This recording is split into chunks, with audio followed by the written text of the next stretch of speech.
Morning, gang. Freedom Chef here. It's election day in the US. It's been elections happening all over the place. 2020, what a crazy year. Crazy year between this corona nonsense, and I'm not talking about the virus being nonsense, just the response to it.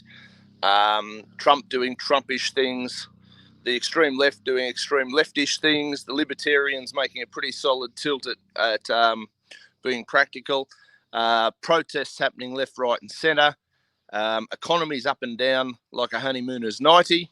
World title fights for the anger fist and all sorts of other stuff.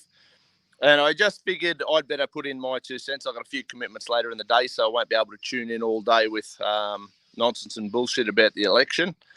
Particularly in the US, I've got a lot of US libertarian friends. I have a lot of US friends that aren't libertarians too, and they're pretty good people. On both sides of politics, we have good people. On the extremes of both sides of politics, we have fucking lunatics and maniacs, and they're just as bad as each other with slightly different arguments of what government should and shouldn't control. I'm of the opinion the government should control the very least amount of anything possible because, well, at the end of the day, they're just humans. They're bureaucrats and politicians, and none of them, not one of them, is better equipped to run your life than you are.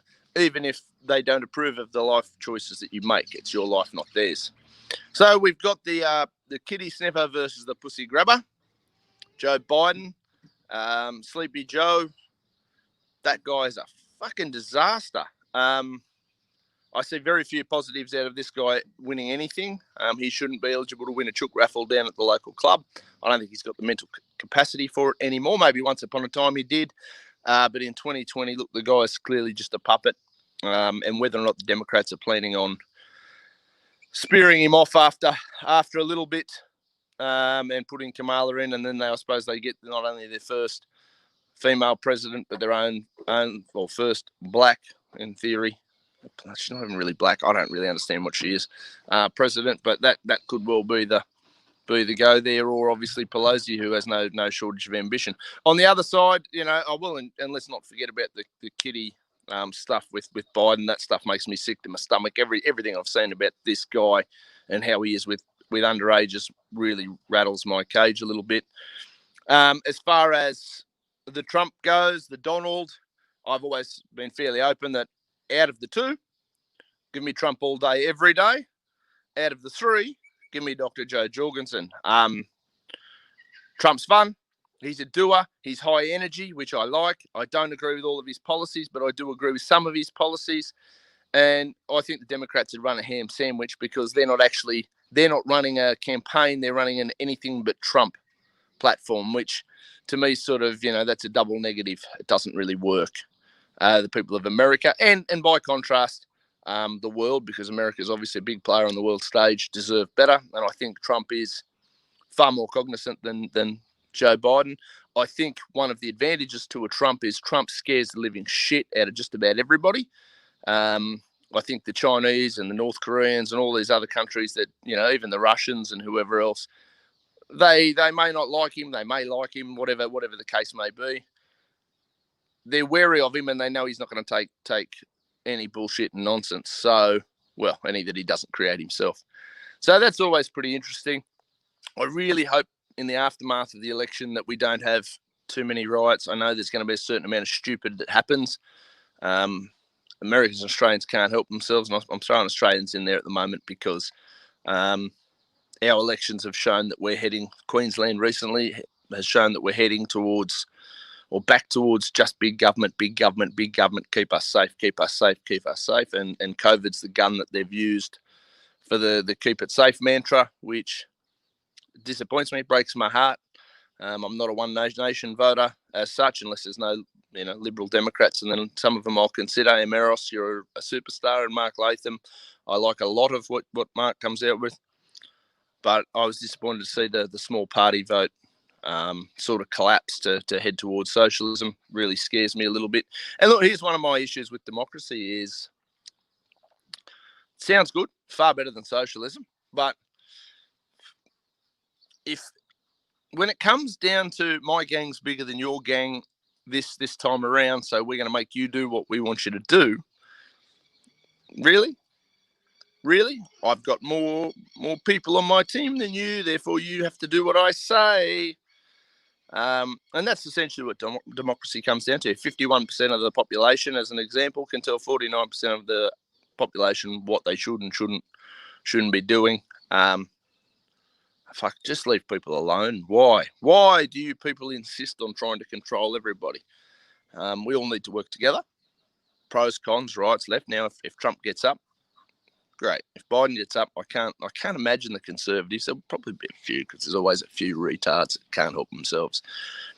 I can't imagine that they're going to riot, but I can bet your ass that if Trump gets up and it's legitimate, which I can't see why it wouldn't be legitimate. Well, as legitimate as a democratic election in 2020 can be, there is nonsense, and you can see they're boarding up windows in businesses. This is just, it's childish shit. You know, I'm chucking a tantrum.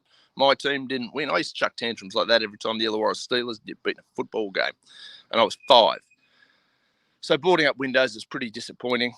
As far as Joe and Spike go on the Joe Jorgensen campaign, I've been pretty impressed, because libertarians, we're a fairly new, we're not a new idea, but we're certainly a new political movement relative. And I think this is a really good campaign. As usual, the libertarian crowd does the whole, well, Joe did this and I don't agree with that, so I'll vote for Biden, who I disagree with on 80% of everything, because she's not a true libertarian. Or I'll vote for Trump because I disagree with 80% of what he says, but it's Trump and Joe Jorgensen disagreed with me on one thing. Come on, guys, sort it out. You know, like this is why the big parties have far too much control, is because we're busy fighting over crumbs. And I'm happy to disagree with my own team within bits and bursts. You know, like, it's just mental. The other little thing I'm going to touch on is pre-polling. Pre-polling, it happened in Eden Monero. It happens in Australia. It happens in the US. This pre-polling bullshit, weeks and weeks and weeks out, only favours the big parties. It favours the machine. If you're for the man and you want to be a big part of the big corporation, and I don't mind that. If you want to be a big part of it, go for it. My argument's always, I want to be able to opt out of the things I want to be able to opt out at. You can't say to me, well, you have to be involved in X, Y, or Z. No, I want to be able to opt out. So the pre-polling stuff for weeks and weeks on end, it goes to serve the big parties, the powers that be, the major players, because they've got the deeper pockets. They can run campaigns for months and months and months. Small parties can't. Independents can't, because generally they're funding stuff out of their own pocket. They don't have the machine to back them for that longer period of time. I know when I did Eden Monero, I had the best group of volunteers. I was so amazed and proud how many people come out of the woodworks to support me. It was humbling, but we couldn't afford to put my whole team on the ground for 4 or 5 weeks. That's just not practical. It's not pragmatic. We can't take time off work. We can't. Even I couldn't. I had a week and a half off the campaign, because really I still had to maintain all my usual operations. So I'm really against the massive pre-poll lead-in. Look, a week either side's probably, a week lead-in's more than enough. And in 2020, we should be able to sort that out. And I think you did a much more legitimate result as for who, what, where, why, and when. And it cut out a lot of the nonsense. Most of the population of certainly Australia and America don't want to know about elections 24 hours a day, 7 days a week, 12 months out of the year.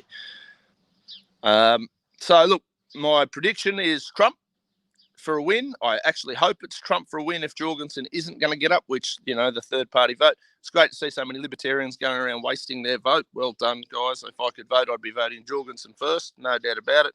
I do have some other friends who are running in other areas as candidates in America at the moment. Some of the guys in Iowa and governor of Texas and all sorts of stuff, which is really great. I hope they all do really well in the polls. Hope they all have a great day. And please, please, please don't be violent. No harm principle. No harm. Don't hurt other people. Don't take their stuff. It's like something we learn in kindergarten or even earlier than kindergarten. Don't hurt people. Don't take their shit.